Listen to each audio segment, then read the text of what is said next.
Hi folks, welcome back to a little update. So working away on these pannier racks.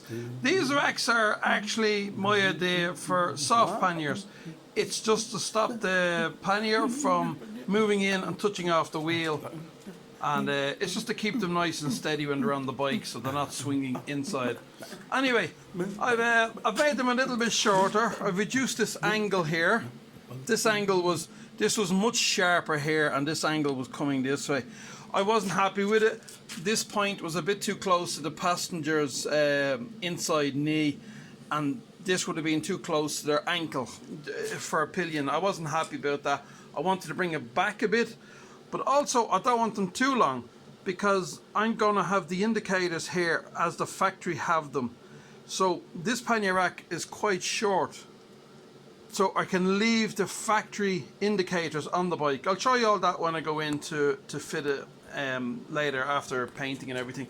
So what I'm making at the moment is, this is the bracket, and the two bolts go in here onto the frame.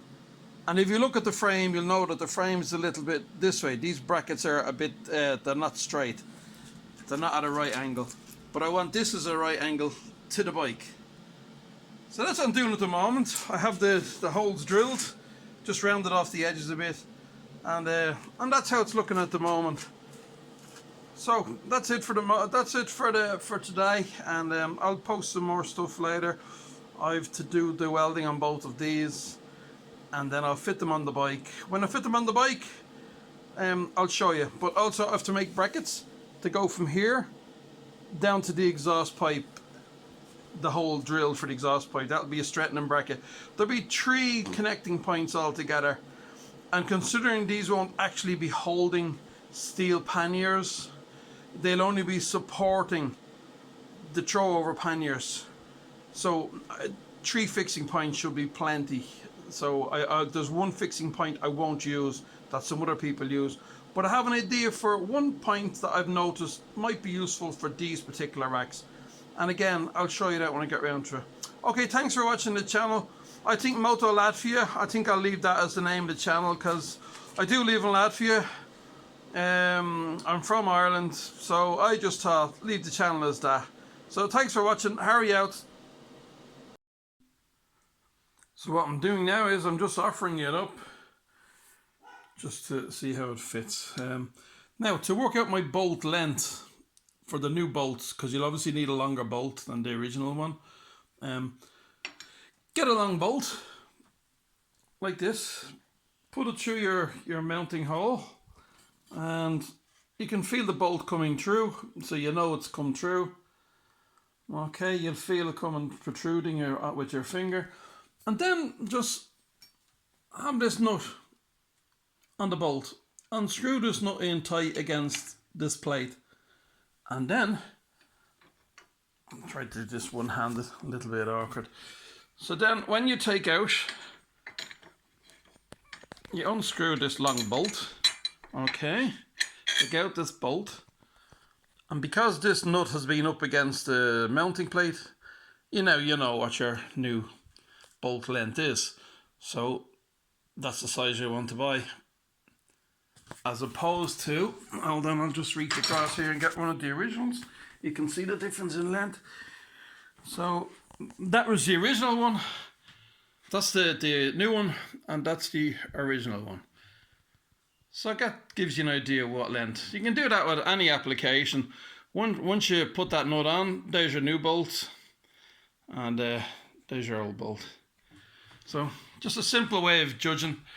You don't need to be measuring on the other way. It's very simple, and even if you haven't got a measuring tape, just bring that to your hardware store and say you want the bolt, that length. Okay. So I'm back out in the garage, and I'm making some bottom pieces, which will go under here, and it's just for collecting the bottom struts to the motorcycle. I'll drill a hole in that, and I'll just make a bar that goes across to the side. So just wanted to show you, if you haven't got a bench grinder, you can get your angle grinder, put it in a vise, not too tight or you'll break the aluminium, the alloy casing. put it in your bench grinder, hold your piece in your vice grips, turn on your bench grinder,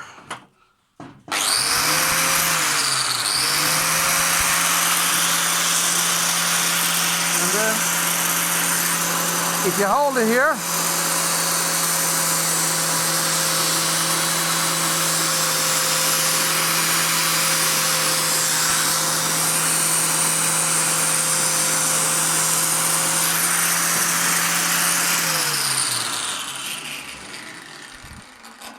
and you find by using the edge of the bench grinder as a guide, you can just hold your piece in there and just do a circle slowly. And after a while, you get a nice circle on this. Because this piece, I have one here, this piece is going to go in the hair like that. Drill a hole and then they connect. So I want this piece to be rounded, and I'll file it down and make it smooth so it's not going to cut fingers, anything like that. Okay. So continuing on with the assembly, considering I'm the build. So what I've done now is I have these brackets made up. So I have the bottom bracket, goes down and attaches to the usual place, the exhaust mounting place. The main bracket, as you know, is connected there to the frame. And the last one is going from there, and I've positioned it there. So it's very strong. Not going anywhere. And as I said before, these are only supporting panniers, soft panniers, not holding metal boxes. I'm sure they'll hold aluminium boxes, no problem. So that's the last bracket, goes up there and connects up there, and it's very strong. It's not going anywhere. You could lift the bike with those, no problem. And I didn't have to go near the indicators. Usually when I sit on a bike with bags, I like the bags to be right here. I put the front strap of the bag here, so I'm actually sitting on the strap, so I know the bags have not gone anywhere. And I like the bags fairly close to my leg, so now and again I put my hand back just to feel that the bag's okay, nothing's gone off. So there you go, that's the fitted rack. And what I have to do now is I have to decide what to do to get them professionally painted, enamel.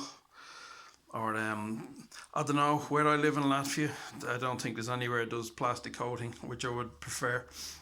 But enamel will do. I'll look for one of the local car places to do enamel. If they won't do it, I'll spray it myself with car paints. But I want to get it done properly, you know. I looked at the option of brushing with a brush and something like smooth version of Hammerite.